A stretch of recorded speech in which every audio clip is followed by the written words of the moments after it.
Okay, so we're back on the YouTube channel, and I just want to talk about something very brief today. It's an AMD profile, which is an accumulation, manipulation, and distribution profile that you can use on a weekly. So this just gives you an idea of how price would deliver based on the weekly candles expansion and direction. Okay, so let me just figure this out. How do I do it? Okay, so on this chart you can see this is my weekly chart on euro dollar, and you can see how we had bearish movement to downsides, breaking lows and leaving highs intact. So that's some sort of low resistance liquidity lying above that. Then we've got a strong low that formed after taking out this short-term low, living in this bearish fair value gap, and you can see how we invest that, and it acted some sort of support on this low, and we had an expansion higher. So I just want to take our attention into this volume imbalance that was invest here, and now would have traded based off of this volume imbalance and the idea that price was going to respect this inversion fair value gap, which is in form of a sell side imbalance, buy side inefficiency. So the idea here is that we saw price taking out a short-term low aggressively with displacement like that, and then we form this fair value gap, which is a CB, and for the fact that we have weak highs here, this is low resistance liquidity highs, for the fact that this high didn't take out the previous high, so we've got buy side liquidity lying on top of those highs. And so this idea, we invest that fair value gap and we returned to it. So we're expecting, or we're trying to see if price will hold within this fair value gap. So we had a return, we had a small volume imbalance in there. If you just draw that out, you see how the candles respect the lower end of this volume imbalance.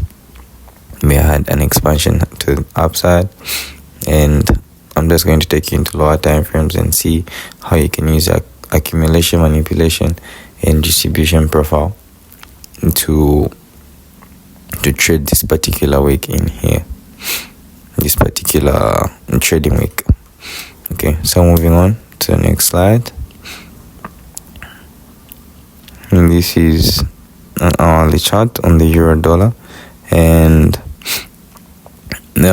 this was our new week opening gap. So the new week opening gap is there's mostly a volume imbalance from Friday's close to Sunday's open. So if you take your attention, like right at the open of the market at the beginning of a new week, you see some sort of imbalance that forms right at the open of the week. So this was Friday's close, and this is Sunday's open around 18 New York local time.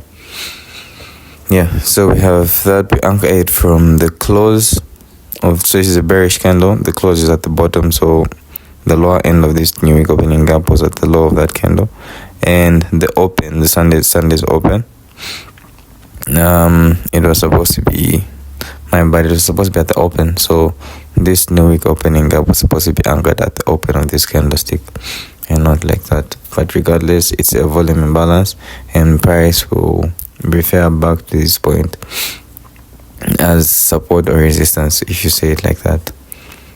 So you can see the open, this was on a Sunday, we traded higher away from the new week opening gap, and on Monday so usually we sit out Mondays. We don't trade Mondays when we're trading currencies.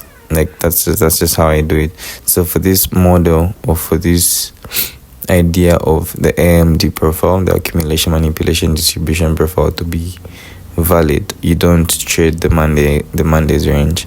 You let Monday play out, and that will give you the idea of where price will expand throughout the week. So normally what we expect is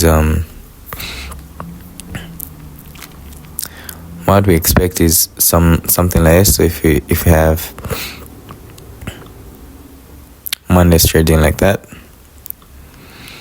and then on a Tuesday, and this is a bullish profile that I'm trying to show here, on a Tuesday we are going to expect a daily candle that's going to run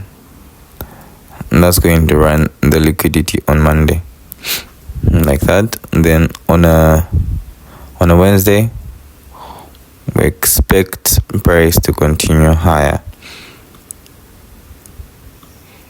taking out Monday's buy side liquidity. So it should happen like that. Then on a Thursday we expect a continuation to maybe a higher time frame PDRA that we might have. It might be an order block, it might be fair value gap on a higher time frame, or any PDRA. So when you get that delivery, we've got the Monday's raid and the lowest low or highest high being formed on a Tuesday. So we had that raid on a Tuesday.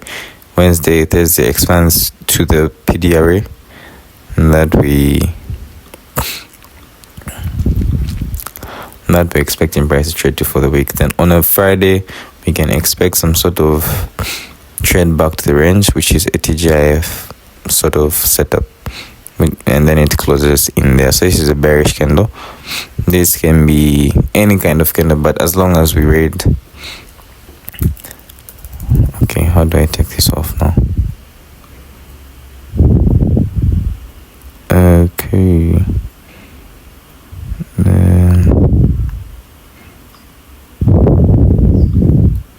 Oh shit.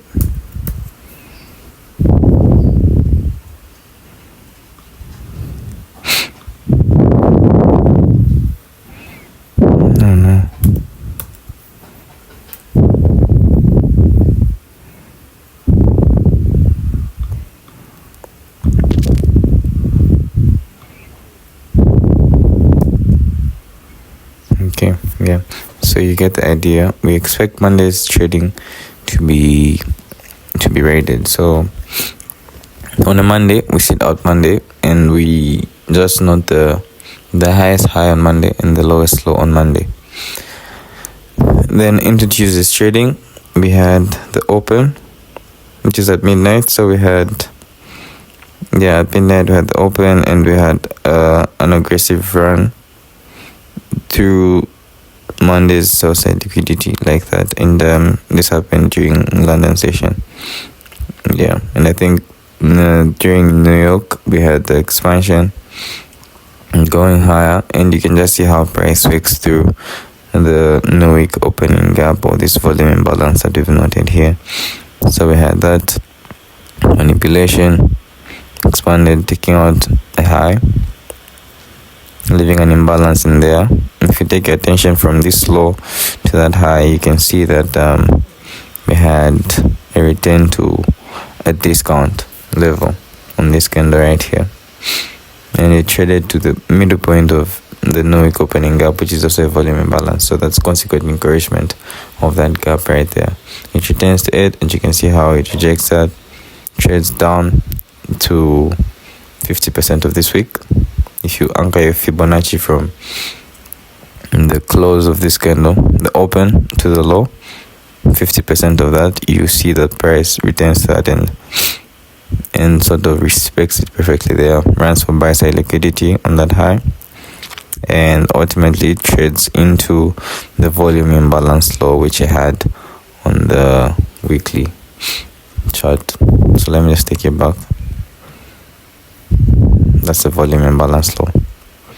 So we're looking at the trading in this candle right here. Okay, so on Tuesday what we expected is the lowest low of the week to form, and which happened, and you can see where it happened. It happened right at the low of this New Week opening gap. So now you can see how price refers to these opening gaps of the week, and fulfilling the AMD weekly profile that we expect. So yeah, on Tuesday we have what we anticipated, a return to to the sell side liquidity on Monday, and then a rejection into the opposing direction. So you can see into Wednesday's trading. So one other thing is that if you notice the Asian range, which is from 20 to midnight New York time, so 20 is going to be somewhere here from this high to the open of this candle. So that's our Asian range. So if you're trading based on the Asian range rate, right at the open, we're going to have London session, which starts from 1 a.m. to 5 a.m. but our Q zone is from 2 a.m. to 5 a.m. So you can notice that at 1 a.m. we had a trade down running the Asian sell side liquidity and also returning into, you can see the small fair value gap in there, and that's your order block right there. So if you just highlight this fair value gap, bring it across there and see how price returned to it, and it also traded the last down close candle before this shift in delivery like that. So if you draw that out in time, you can see that price returned back to it right at the open of London, and we continued pushing higher, run buy side liquidity on this high, traded to the volume imbalance, and we returned to that. And ultimately we bring the Monday's buy side liquidity. So like this fulfills what we're expecting on the weekly. And what happens next, this is on a Thursday, it continues higher, and on a Friday we expect a return back into the range, forming the uppermost week of the weekly candle. So if you think of the weekly candlestick like this, so if this is our weekly candle here, we expect the lowest low, which is the week, this week, to form on a Tuesday, which is this.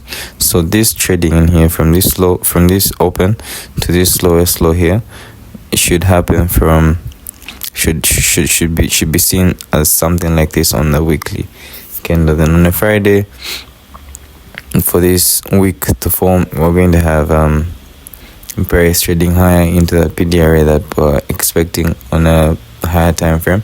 Then we expect a rejection trading back into the range, forming this sort of week that happens here. Yeah, so that's a TGIF setup. You can look it up. It's by ICT 2023 mentorship. Okay, so now let me just get back to this. Okay, so now I'm going to take you into Tuesday's trading and see how you would have used this idea to pick out a trade during the London session. Yeah, so on here we have our 50-minute chart, euro dollar, and the same thing. We had this rate, we had our Asian range noted like that, and if you've noticed, I usually use a gray rectangle to show my Asian range on my charts. So I had the Asian range here from 20 to midnight, the highest high and the lowest low. Within that time window, that's your Asian range. You're expecting a rate to happen in both directions, and it should be in line with the bias that we're holding for the week, for the day, or for the session. So here we're expecting price to go higher. So quite right, we see a rate to the downside. Price trades higher, taking out this short term high, but it doesn't run the buy side liquidity of the Asian range. So we see a trade lower. We see price ticking lower into the Monday's sell side liquidity, and it rejects that and starts going higher.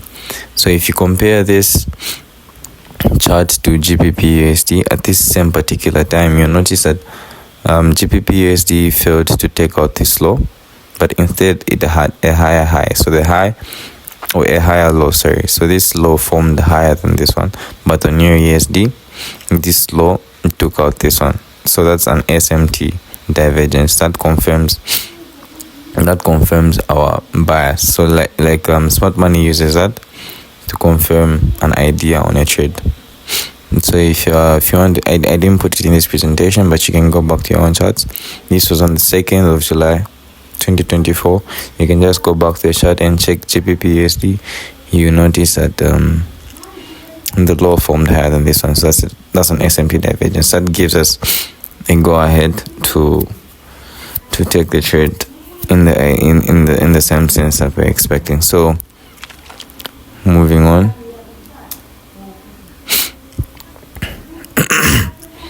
So we had sell-side liquidity being taken. That's the first time. And again, we had sell stops here. Price runs that and rejects it. So this gives us an idea that we have a correct bias. So price goes higher, takes out this short-term high. What's that? That's our market structure shift happening right when this high and this one are being taken out. So if you take the lowest low and the high when the sell side liquidity take happens and the market structure shift happens, that's your dealing range. So you're measuring your Fibonacci from this low to the high that forms, and you can see how this high just falls short of this premium PDRA, which is in form of a fair value gap where I would expect price to gravitate to, and also the volume imbalance. We have that in mind, and we're expecting price. We're trying to see how price trades to those levels. So if you anchor your Fibonacci from this low to that high, equilibrium will lie right there. And the equilibrium, just right below equilibrium, you're looking for the nearest PDRA that you find. And in this case, it was in form of a fair value gap. And also, you have in mind that this dotted line here in this green box is the consequent encouragement on that new week opening gap. So you can see how price makes that market structure shift and returns into this fair value gap, trading to consequent encouragement. That's a trade. You're taking it right there when it trades into discount and into that fair value gap while you're placing your stops. So you can see that we have three fair value gaps that have formed in a discount price. So you have this fair value gap, this one, and this one. So if you're entering on the first fair value gap, you have to consider that price might trade down into all of these fair value gaps that are in discount, and the idea would still be valid. That's the thing. So if you're going to enter there, maybe you would have considered price not returning into this lowest fair value gap, but you accommodate this one. So if you enter there, you'd have placed your stops right at the low of this second fair value gap. But the possibilities are price would retain and rebalance all the fair value gaps that we have here. Yeah, but to reduce the risk, that's what I would do. I would place my stops right at the low of this second fair value gap, and I would take the loss if price would now consider trading back to this one. Yeah, so if you're entering on this, you're going to enter when price trades at the high of this fair value gap right there, and it gives you, that's 1, 2, 3, 4 opportunities of entering. So like the first time you didn't do it, you have an opportunity of entering a position, and the second time, the third time, the fourth time. So you can see after price trades to the consequent encouragement, rejects that, comes back, and if you also measure the middle point of this fair value gap that we have here, you can see that price trades to it on that candlestick and also on this one, and it also rejects that, failing to take out this short-term high. It trades down to a discount. We have, that's an order block, the opening price, extend that through time, you can see price trading back to that in a discount with reference to this low and this high. It trades back to that, trades higher, leaves a fair value gap in there, returns to it. That's an entry as well.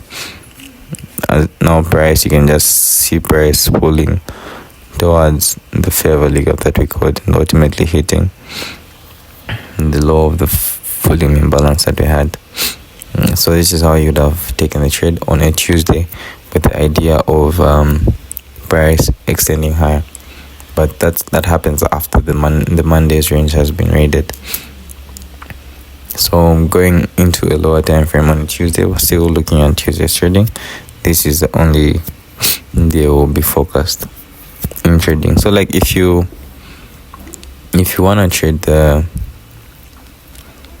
London session, if you consider this happened in London, then the continuation, I think this was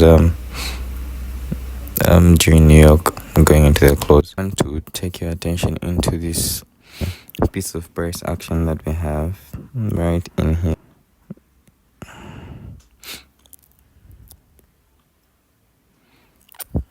Okay, so this red line that we have here is Monday's sell side liquidity that we had purged right there, and this was from, you can see the purge happens at 3 going into 6 a.m. yeah, and so we had our London close at 5, but our trade idea still stands as it is. So we had a raid in there, we came back to this fair value gap, we had some sort of consolidation, but we gravitated towards these sell stops that are lying below these relatively equal lows right there. So we had a purge, and after the purge happened, you can see that we had an immediate rejection of that purge, and we're supposed to be comparing this with GBP USD, and would have noticed that this low failed to take out its 3 a.m. low. It had a higher high, so it's an S&P divergence that gives us the confidence to trade this idea. So you can see after we took out this sell side liquidity, absorbing those sell stops on these relatively equal lows, that's a double bottom for retail. So we had that. Then we had a market structure shift after this short-term high was taken out. So that's a market structure shift. We have a new dealing range from this low to this high. So I'm measuring that from there to there. We're trying to see our OTE levels. We're trying to see our discount PDRAs that lie within this this dealing range. So if you measure off, okay, just by looking at it, you can see that. Okay, my mouse is stuck here. Okay, you can see that this fair value gap lies in a discount level, and we had a fair value gap and an order block, and this is, and like for an order block to be high probability, you have to have a fair value gap that forms prior to it. So you can see here we had an order block, and the fair value gap forms, and when it's returning to that at the high, you're placing a position right there. While you're taking your stops should be at the low of the order block. So you're entering a position at the high of this fair value gap, and you can see it's a very tiny fair value gap. You're entering there, and you're placing your stops here. You can see the amount of low risk that you have here. Like if you enter there and you place your stops right below, or maybe like for the sake of spreads, you like place it a little bit lower, and you're aiming for this low resistance liquidity that lies between that lies above these highs in form of buy side liquidity. So you can see that these are very weak highs for the fact that this high did not take out this one. So these are very weak highs. So we're targeting those for targets, like for liquidity runs, and ultimately we're looking for this high and the Asian buy side liquidity that's there. So you enter there, stops, first partial, second partial, and ultimately the buy side liquidity on the Asian range. So you can see that's like a 1 to, I don't know, 7. Yeah, but you have to go measure that on your own. Yeah, so this is how you would have traded the idea just right after London going into New York session. And I think the reason why I had this rejection and this aggressiveness in here is because maybe we had news coming in. Yeah, so even on this time frame, you can see that after we took out the buy side liquidity, we rejected taking out What's this? This is liquidity. So for people who are going long in here, taking buys in here, as price moves higher, they're obviously trailing their stops. So price pulls for those and takes out the liquidity that happens in here. And you can see how the highs were forming higher, and there was no high, there was no low that took out any low before it. So this forms the low resistance liquidity.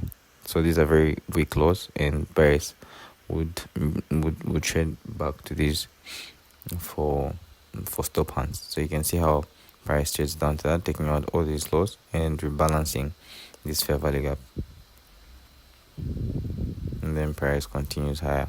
This is what you guys were seeing on the 15-minute chart. Okay, so this marks the end of the presentation. I hope you found this one insightful.